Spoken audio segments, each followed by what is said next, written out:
Hello everyone, I'm AK Wonderful. Today I'm going to share a book with you, The Egyptian Avenger. It was written by Roderick Hunt.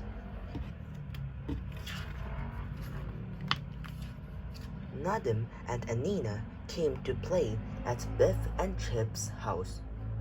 Nadim had a book about the ancient Egyptians.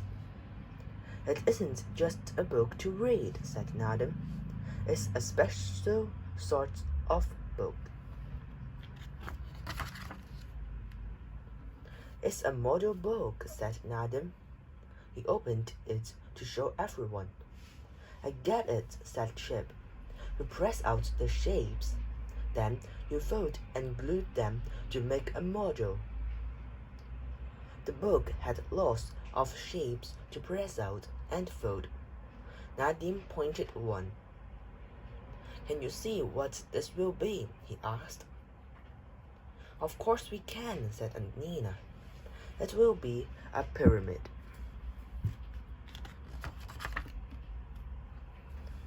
Chip found some glue. Then Nadim pressed out the shapes, and the others began to fold them. First they made the pyramids. Anina had a difficult shape to fold. This is a sphinx, she said.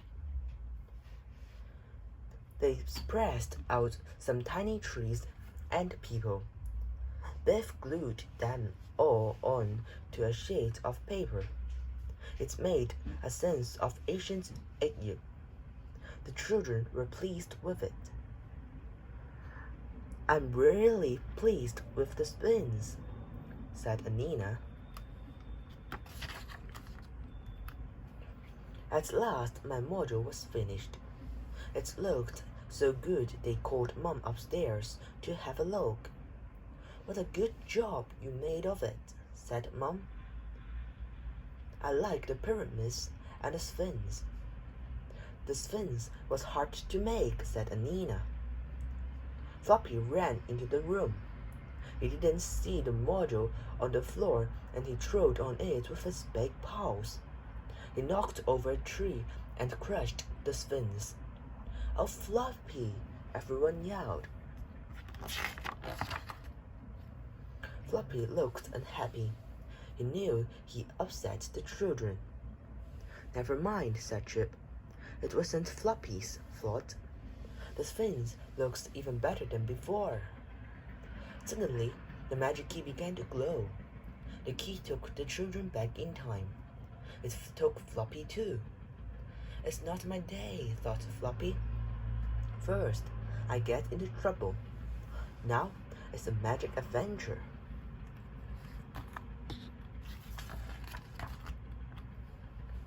The magic took them back to ancient Egypt. They were standing by a pyramid. The pyramid was still being built. Far off, they could see two more pyramids. This is amazing, said Nadim. I didn't think the pyramids were so big. Some people were pulling on long ropes. They were moving a big block of stone. That's amazing too, said Chip.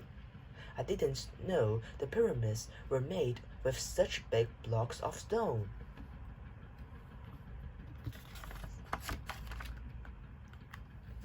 Look over there, gasped Anina. She pointed to a huge stone sphinx. Let's go and look at the sphinx, she said. Then they all began to run towards it.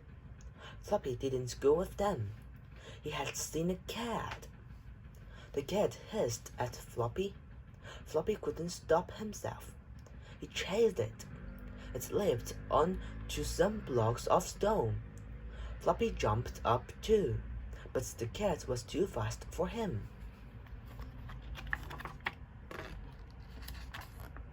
Biff saw Floppy chase the cat. She called to the others. They all went back to get Floppy, but he was stuck on the blocks of stone. They couldn't get down. Oh, Floppy, you silly dog, said Biff. The children looked up at Floppy. He's a long way up, laughed Nadim. Then a man ran over. He looked at Floppy and gasped. The man called to some people. They ran over to the children. At first they were talking and shouting. Then they all went quiet. "What are they doing?" asked Biff. "Why are they looking at us like this?" The people put their hands together and raised them in the air. Then they sank down on their knees. "They are bowing to us," said Chip. "They must think we're important." "How strange," said Nadim. The people were not bowing down to the children. They were bowing to Floppy. "I don't believe it," whispered Chip. "They must think Floppy is important. I wonder why." The people took Floppy away. The children followed. Floppy couldn't believe all this was happening to him. A magic adventure is bad enough, he thought. And now this.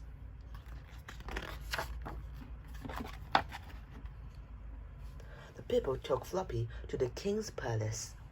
The king came out onto the steps. The Egypt king is called a Pathro, said Chip. "This Pathro looks very fierce." Everyone bowed when they saw him. "We'd better bow down too," said Biff. "We don't want to get into trouble." A man spoke to the Pathro. "Great Pathro," he said, "see what we have brought." "The yellow dog," gasped the Pathro.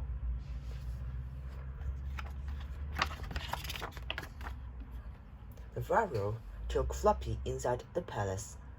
Then he clapped his hands. "Look after the yellow dog," he said. "Give him whenever he wants." Thought Floppy. "I'm beginning to enjoy this adventure." "I just don't get it," said Biff. "Why are they making this fuss of Floppy?" The Pharaoh clapped his hands again.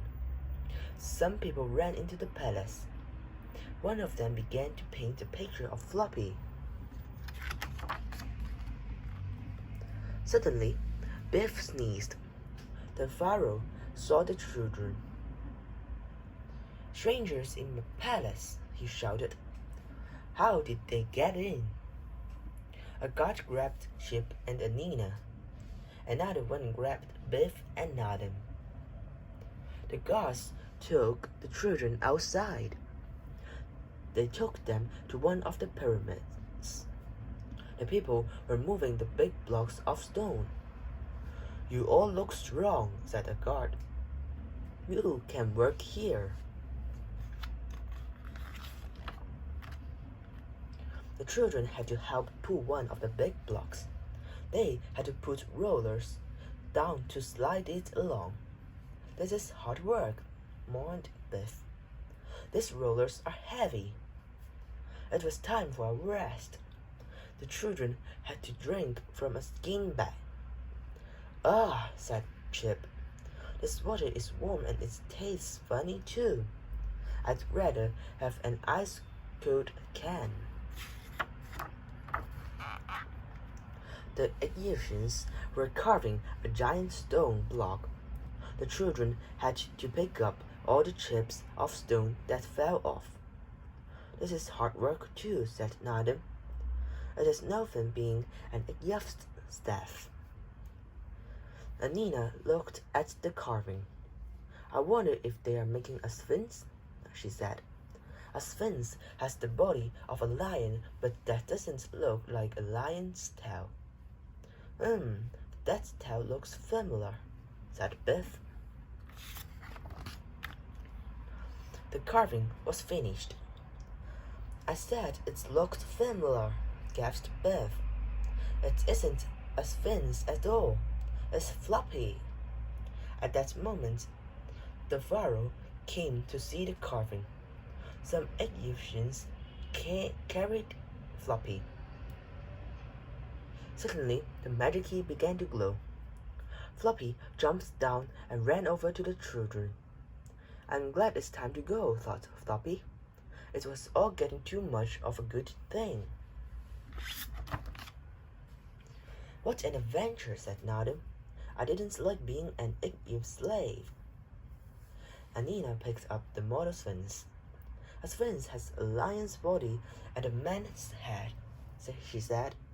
But this does look a bit like Floppy. Okay, this is the end of the story, and I would like to ask you a question.